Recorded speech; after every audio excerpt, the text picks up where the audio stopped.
Natsukashii. It's a Japanese word meaning nostalgia, conveying that sense of perhaps yearning for the past, or perhaps just being reminded of the simplicity of the way things used to be before responsibility crept on. And why I find that word particularly amusing is because it has the word natsu, which basically means summer in Japan. Now, I won't claim to be an expert in something I literally just started learning a couple of months ago, to be absolutely brutally honest, unless you want to count in watching so many hours of anime and getting a feel for the language. But I just found it so fascinating that you'd put in the word summer while you're constructing the word nostalgia. For me in particular, growing up in an African nation, well, I guess most of our months are summer. There used to be a running joke, I don't know if it's still valid, that Botswana only has 2 seasons, summer and winter. Of course, the second or the latter half of the year, that summer is usually dubbed spring nowadays, because there is rainfall and stuff is all green, place is all evergreen, and I guess that conveys the sense of spring as opposed to strict summer, which would be more of a golden yellow, which is beautiful in its own right, don't get me wrong. Now, sorry, I'm just staring at motorbikes, which in a way is not so nostalgic, but somehow linked to my future. Coming back to the point of Natsukashii, of nostalgia, and I think back to the sounds of summer, the cicadas, the variety of birds that we get to hear.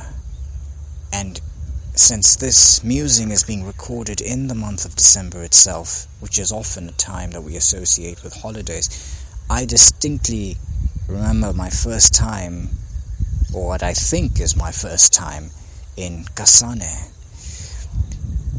and hearing that exact same sound which you are hearing now of that bird. Its name eludes me. Do I even know it?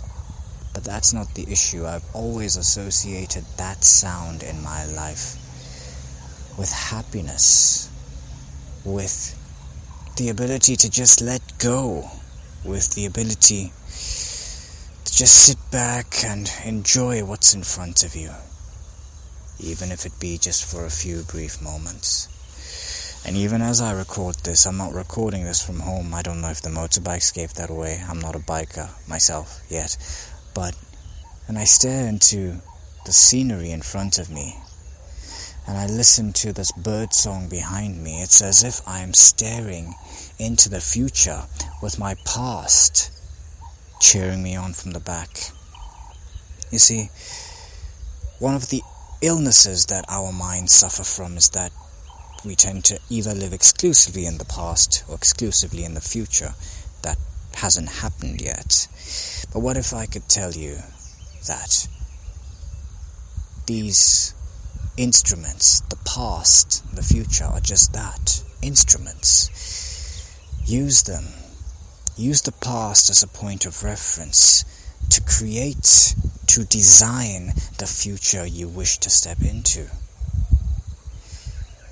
Indeed, it is almost contradictory, but in a beautiful way, that these sounds of the past, that these images which bring to fore the memories of a past which I thought I had long forgotten, they bring them back to the forefront, and they make them not exactly a one-to-one template for the future, but they definitely tell me that the future is going to be a lot better than right now. I look at myself today and think to myself that I am the person I was praying to become 5 years ago. That's why I'm excited at the prospect of what the next 5 years will bring and what the next decade will bring, because I know I'm not going it alone. And at the very least I know that if all else fails, my Lord has got my back, and I can always come back and listen to these sounds that evoke Natsukashii, that evoke nostalgia, and be reminded of a time that was much simpler. And just as these sounds have stood the test of time, so too will I.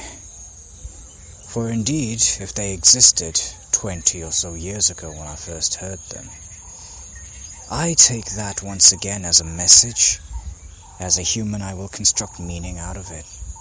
That perhaps I too, although I will leave this world eventually, but I too am meant to stand the test of time, and perhaps I too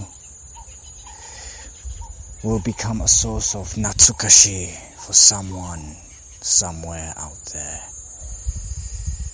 Oh, I wish I could fully put into words exactly what I'm feeling now.